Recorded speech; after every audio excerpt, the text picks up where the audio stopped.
This channel does not promote any violent, harmful, or illegal activities. All content provided by this channel is meant for an educational purpose only. দু পয়সা মাল কামানো ধান্দা ছাড়া তৃণমূল করে এত বড় মহাপুরুষ আমার জীবনে আমি কোনোদিন দেখিনি। পশ্চিমবাংলার বিশ্ববিদ্যালয়গুলোতে যা দুর্নীতি হয়েছে তা যদি সত্যি সত্যি সামনে আসে তাহলে আচ্ছা গরু চুরি বালি চুরি লজ্জা পেয়ে যাবে।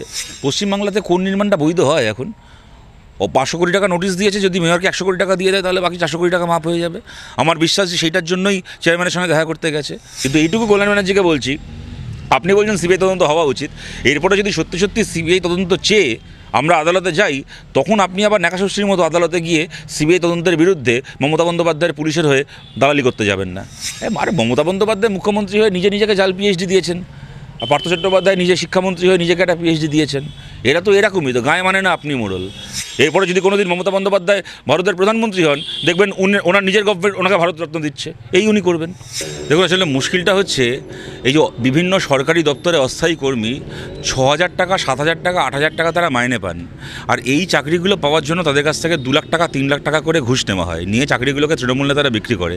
এখন যার ফলে দুটো জিনিস, এক হচ্ছে নিজের যোগ্যতায় চাকরি পাওয়ার চল উঠে গেছে পশ্চিমবাংলা থেকে, টাকা দিয়ে চাকরি কিনতে হবে। তার থেকে বড় কথা হচ্ছে যেহেতু চাকরিগুলোকে বিক্রি করা হচ্ছে সেহেতু যতগুলো পদ আছে তার চেয়ে বেশি চাকরি বিক্রি করা হয়। কারণ আমার তো চাকরিটাকে বিক্রি করে টাকা তোলাটা উদ্দেশ্য, আমার তো পুরসভাকে চালানোর উদ্দেশ্য নয়।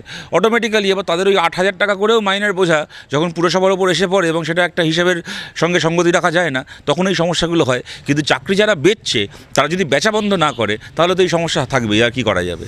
আর সুতরাং একজন টাকা খেয়ে যদি চাকরি বেচে আর একজন খেতে না পারে তখন কোন্দল হবে। আবার যদি বিধায়ক আর চেয়ারম্যান একটুখানি চাকরি বিক্রির টাকাটাকে একটু ভাগাভাগি করে নেন তখন দেখবেন আবার সব কোন্দল মিটে যাবে। দেখুন তৃণমূল কংগ্রেস, আমি বলছি পশ্চিমবাংলা যত দল আছে আরও, সিপিএম হোক কংগ্রেস হোক এমনকি বিজেপি, কিছু লোক পাবেন সব দলেই কম বেশি যারা আদর্শের জন্য দল করে, কিছু ধান্দাবাজ সব দলেই থাকে, কিন্তু আদর্শের জন্য দল করে এরকম কিছু লোক সব দলে পাবেন। কিন্তু 2 পয়সা মাল কামানো ধান্দা ছাড়া তৃণমূল করে এত বড় মহাপুরুষ আমার জীবনে আমি কোনোদিন দেখিনি। এক্ষেত্রেও তাই, পয়সা ভাগ ফাইনালাইজ হয়ে যাবে, আবার সব কোন্দল মিটে যাবে। দেখুন কদিন আগে এই পরশুদিনই খুব সম্ভবত রায়গঞ্জ বিশ্ববিদ্যালয়ের এই একই জিনিস সামনে আসলো, এখন মেকাউটের মৌলানা আবুল কালাম আজাদ ইউনিভার্সিটির। এখন ব্যাপারটা হচ্ছে এই কথাটা আমি সেদিনও বলছিলাম আপনাদেরকে, আমি আজকেও যেটা বলি, বালি গরু কয়লা চাকরির দুর্নীতি নিয়ে তো এত কথা হয় এবং সেই দুর্নীতিগুলোর প্রমাণ আমরা পেয়েছি, রেশনমন্ত্রী জেলে আছে, শিক্ষামন্ত্রী জেলে আছে ইত্যাদি। পশ্চিমবাংলার বিশ্ববিদ্যালয়গুলোতে যা দুর্নীতি হয়েছে তা যদি সত্যি সত্যি সামনে আসে তাহলে আচ্ছা গরু চুরি বালি চুরি লজ্জা পেয়ে যাবে।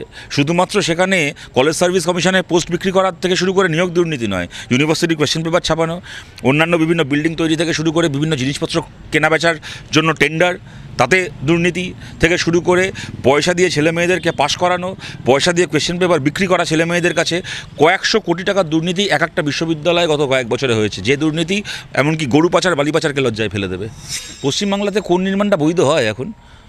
ও 500 কোটি টাকা নোটিশ দিয়েছে, যদি মেয়রকে 100 কোটি টাকা দিয়ে দেয় তাহলে বাকি 400 কোটি টাকা মাফ হয়ে যাবে। আমার বিশ্বাস যে সেইটার জন্যই চেয়ারম্যানের সঙ্গে দেখা করতে গেছে। তাছাড়া আর কি, যখন নির্মাণগুলো হচ্ছিল লোকে দেখতে পায়নি? সরকারি জমি দখল করে বড় বড় নির্মাণ হয়ে যাচ্ছে। একটা কারখানা তো একটা ডিম পাউরুটি নয় যে রান্নাঘরে লুকিয়ে কেউ রান্না করে নিয়েছে। একটা কারখানা কয়েক মাস ধরে কয়েক বছর ধরে তৈরি হয়, শয়ে লোক সেখানে কাজ করে, বিল্ডিং মেটেরিয়াল ফেলা হয়, প্রকাশ্য দিবালোকে সরকারি জমি দখল করে, কি বেআইনিভাবে জমি দখল করে প্ল্যানের বাইরে গিয়ে কারখানা তৈরি করা হচ্ছে।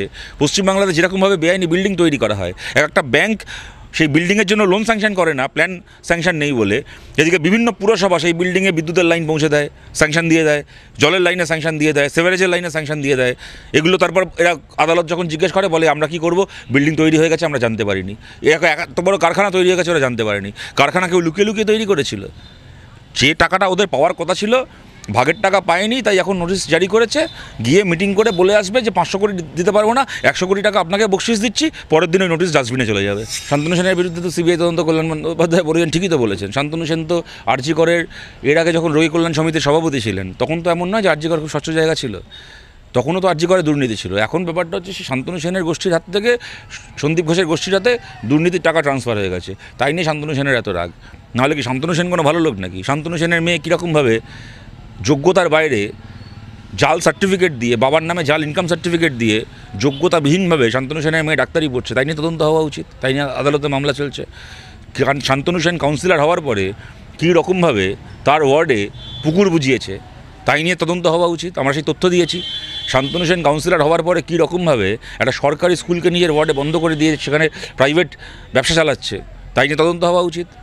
কত টাকা সম্পত্তি নিয়ে খেয়ে বসে আছে তার নিজের দলের এমপি যখন বলছে, তখন তারপরে আর কিসের বুঝতে বাকি থাকে। কিন্তু এইটুকু কল্যাণ ব্যানার্জিকে বলছি, আপনি বলছেন সিবিআই তদন্ত হওয়া উচিত, এরপরে যদি সত্যি সত্যি সিবিআই তদন্ত চেয়ে আমরা আদালতে যাই, তখন আপনি আবার নাকাশস্ত্রীর মতো আদালতে গিয়ে সিবিআই তদন্তের বিরুদ্ধে মমতা বন্দ্যোপাধ্যায়ের পুলিশের হয়ে দালালি করতে যাবেন না, তখন আবার আপনি ওকালতি করতে যাবেন না। অন্যান্য সময় সিবিআই তদন্ত আটকানোর জন্য আপনিই যান আদালতে, পারেন না কোনোবার আটকাতে, কিন্তু যান আপনি। এইবার যখন আপনি নিজেই তদন্ত চাইছেন, পরে আদালতে গিয়ে ন্যাকামিটা মারবেন না। এইটাই হচ্ছে আমাদের পশ্চিমবাংলার দুর্ভাগ্য। একজন উপাচার্য, ছেলে মেয়েদের গ্র্যাজুয়েশনের মাস্টার ডিগ্রি সার্টিফিকেটে যা সই আছে, সে যদি চোর হয়, একটা চোরের সই নিয়ে, যেরকম কল্যাণময় বন্দ্যোপাধ্যায়, তার সই করা মার্কশিট নিয়ে মাধ্যমিকের পরীক্ষার্থীদেরকে সারা জীবন এখন বয়ে বেড়াতে হবে তাদের অ্যাডমিট কার্ডে আর মার্কশিট আর সার্টিফিকেট একটা চোরের সই নিয়ে। এক্ষেত্রে এই উপাচার্য, এই কারণেই পশ্চিমবাংলায় উপাচার্য হওয়ার জন্য এত দড়ি টানাটানি। এই জন্য পশ্চিমবাংলায় কার উপাচার্য বসবে, শিক্ষামন্ত্রীর নাকি রাজ্যপালের, মুখ্যমন্ত্রীর নাকি রাজ্যপালের, তাই নিয়ে এত দড়ি টানাটানি। কেন ইউনিভার্সিটিগুলো পয়সা কামানোর জায়গা, যার লোক বসবে সে পয়সা কামাবে। আরে মমতা বন্দ্যোপাধ্যায় মুখ্যমন্ত্রী হয়ে নিজেকে জাল পিএইচডি দিয়েছেন, আর পার্থ চট্টোপাধ্যায় নিজে শিক্ষামন্ত্রী হয়ে নিজেকে একটা পিএইচডি দিয়েছেন। এরা তো এরকমই তো, গায়ে মানে না আপনি মোড়ল।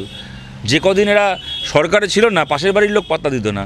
সরকারে আসার পরে এরা কেউ কবি হয়ে যাচ্ছে, কেউ শিল্পী হয়ে যাচ্ছে, কেউ পিএইচডি হোল্ডার, ডক্টরেট হয়ে যাচ্ছে। এই সমস্ত ক্ষমতায় এসে এই ধরনের দালালগুলোকে বসিয়েছে, তার বিনিময়ে তারা তাকে পিএইচডি দিয়েছে। এই যে মমতা বন্দ্যোপাধ্যায়, আলাপন বন্দ্যোপাধ্যায়কে একটা এক্সপায়ারি ডেট পার করা আইএএসকে নতুন করে এক্সটেনশন দিয়েছে, তার বউকে ইউনিভার্সিটির মাথায় বেআইনিভাবে বসিয়েছে। আর তিনি ক্যালকাটা ইউনিভার্সিটির মাথায় বসে প্রথম কাজ করেছেন মমতা বন্দ্যোপাধ্যায়কে পিএইচডি দেওয়া।